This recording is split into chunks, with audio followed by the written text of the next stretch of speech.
El Señor esté con vosotros. Y con tu espíritu. Lectura del Santo Evangelio según San Marcos.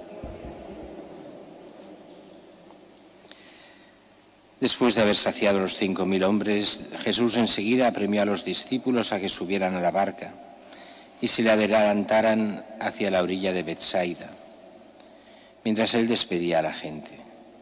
Después de despedirse de ellos, se retiró al monte a orar. Llegada la noche, la barca estaba en mitad del mar y Jesús solo en tierra. Viéndolos fatigados de remar porque tenían viento contrario, a eso de la 4ª vigilia de la madrugada fue hacia ellos andando sobre el mar e hizo ademán de pasar de largo.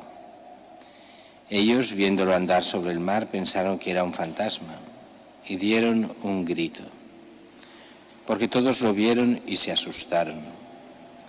Pero él habló enseguida con ellos y les dijo: «Ánimo, soy yo, no tengáis miedo». Entró en la barca con ellos y amainó el viento. Ellos estaban en el colmo de estupor, porque no habían comprendido lo de los panes, porque tenían la mente embotada. Palabra del Señor. Gloria a ti, Señor Jesús.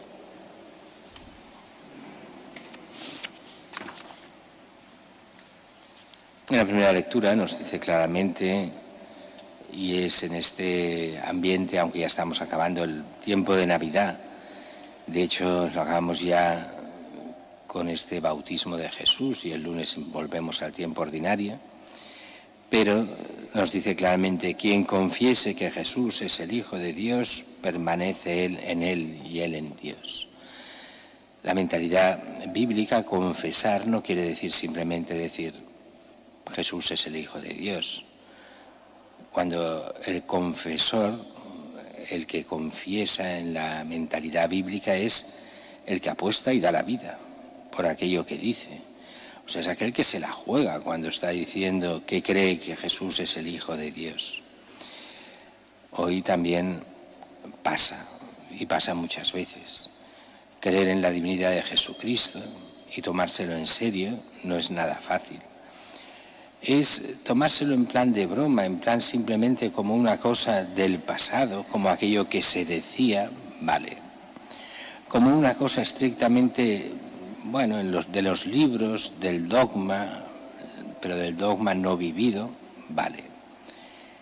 Pero ante la gente, creer realmente en Jesucristo, confesarlo, y como el Hijo de Dios, como aquel que está por encima de todos los políticos, de todos los partidos, y el único que nos hace ver dónde está el bien, eso es considerado como un fanatismo que no se puede aguantar hoy en día.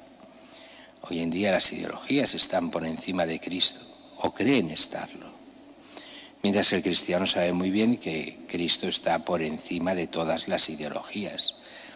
Y lo peor que puede hacer un cristiano es no darse cuenta y caer en las ideologías y poner ideologías, partidos, personas por encima de Cristo. Y eso sería error gravísimo, porque nos llevaría por el camino de la condenación, no por el camino de la salvación, faltaría más. Y para eso tenemos también el Evangelio de hoy. Dice el Evangelio que después de que Jesús hubiera saciado a aquellos 5.000 hombres, apremia a los discípulos que suban a la barca, vayan a la otra orilla antes que él. Bueno, y los apóstoles así lo hacen. Habían vivido aquella multiplicación de los panes, pero nos dirá enseguida que no entendían nada. Nos dice al final: estaban en el colmo del estupor, porque no habían comprendido lo de los panes, tenían la mente embotada. ¿Cuántas veces esto nos pasa también a todos y a los cristianos también? Cuando pasamos y vemos cosas de Dios y nos hablan las cosas de la verdad y tal, y estamos en otro mundo y no nos enteramos de lo que realmente pasa. Y aquello que es muy grave pues lo vemos como cosa normal, y aquello que es normal pues ni nos damos cuenta y cambiamos, estamos como embotados. Y eso, por desgracia, se ve también dentro de la Iglesia, este embotamiento de tantos que no son capaces o no somos capaces de ver a veces la realidad, porque abarcamos a Cristo, lo tenemos aparcado y no nos damos cuenta de cómo el mundo se está convirtiendo en anticristo, porque va contra Cristo en este sentido, esta cristofobia fuerte. Jesús los despide, se va a orar y dice que llegada la noche, la barca estaba en mitad del mar, Jesús solo en tierra, tienen el viento contrario, no avanzan. Y dice que a eso de la cuarta vigilia de la madrugada, ¿qué es la cuarta vigilia? Habían dos formas de calcular las vigilias. Las vigilias eran el tiempo de estar despierto vigilando, por eso vigilia. La noche se dividía, dependía de los romanos o los judíos, en 3 o 4 vigilias. Si nos habla de la cuarta vigilia, quiere decir que es a punto ya del amanecer, es al final de la noche. Y dice que por eso la cuarta vigilia de la madrugada, o sea, ya a punto de la madrugada, Jesús, que lo ve desde la playa, ve que no llegan, se pone a caminar sobre el mar, va hacia ellos y hace ademán de pasar de largo.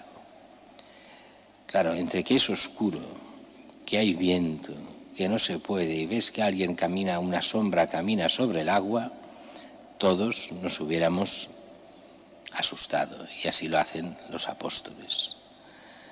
Dan un grito, se asustan, mejor no saber de qué deberían hablar entre ellos, de lo que creían ver o no ver, y les habla enseguida: soy yo, Jesús, no tengáis miedo. Entra en la barca con ellos y el viento amaina. Fijaros que aquí hay un detalle muy tonto, pero muy curioso. El viento amaina solo que Jesús entra en la barca. Claro, las cosas cuando se ven con Cristo y en Cristo, cuando Cristo entra en la vida, las cosas igual de graves se ven diferentes, porque se ve la auténtica gravedad y entonces te das cuenta que hay cosas que parecen muy malas y no lo son tanto, y cosas que parecen casi inocentes y son malísimas. De ahí esa discrepancia del mundo con los cristianos. Porque el cristiano lo que quiere es la salvación de cada uno de los hombres. Y el mundo lo que quiere es, con las ideologías propias de cada uno, subyugar a los hombres. No le importa la salvación de sus almas.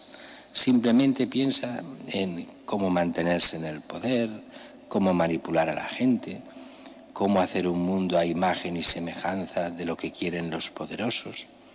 No les importan las personas en realidad, su salvación, su alma.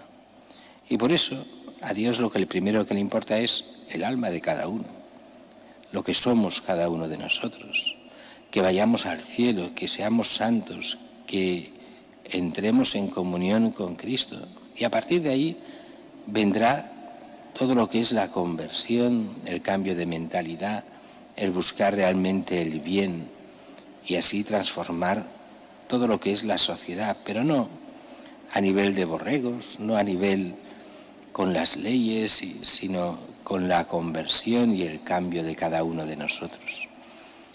Dios nos quiere a cada uno, en particular, la conversión de todos y cada uno, para que Él nos abra las puertas a la vida eterna.